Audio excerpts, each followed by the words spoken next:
while wagering at the racetrack and gambling at tribal casinos is perfectly legal here in the Golden State.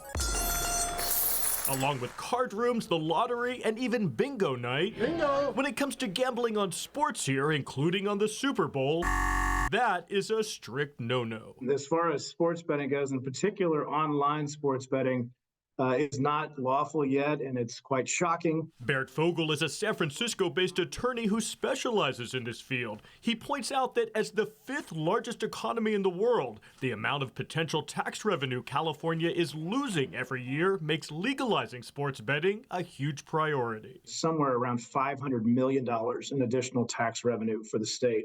And that's just right now. In the meantime, most other states have already given the green light to this form of gambling. We are currently at 39 states, including the District of Columbia, with some form of sports betting. Rebecca Giddon is policy director at Eilers & Krejcik Gaming, a research and consulting firm here in Southern California. And 30 of those 39 have online sports betting. And while Texas has also not legalized sports betting yet, she calls California the largest holdout. California's obviously the biggest deal left. A deal that repeatedly fails to get made.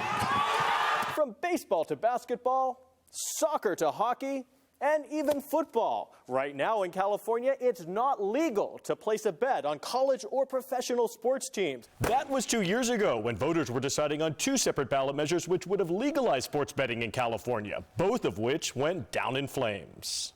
It was a very, very intensely negative ad campaign, and it did the job. Whenever you have competing ballot initiatives, they typically both fail. Fast forward to the start of 2024 with 2 brand new initiatives to legalize sports betting here on the table. Those have already been both shot down. So what's behind this consistent losing streak? Experts say it's the lack of support from California's powerful Native American tribes. Join us. Protect the promise. That promise refers to statewide support giving sovereign Indian nations the exclusive right to operate gaming in the Golden State. They basically run the show when it comes to gambling. You've got to somehow figure out how to partner with the tribes who don't need this, right? They don't want it. They can wait forever on this. In response to this latest failed attempt, the California Nation Indian Gaming Association, which includes some of the largest and most powerful tribes, said, quote, "Decisions driving the future of tribal governments should be made by tribal governments. While the sponsors of these initiatives may believe they know what's best for tribes,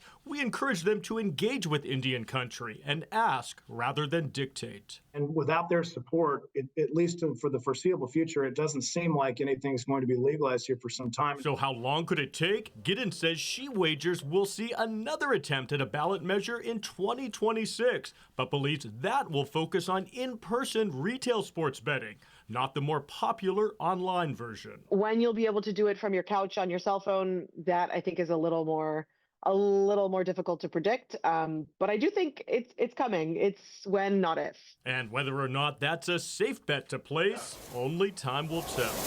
Richard Allen, CBS 8.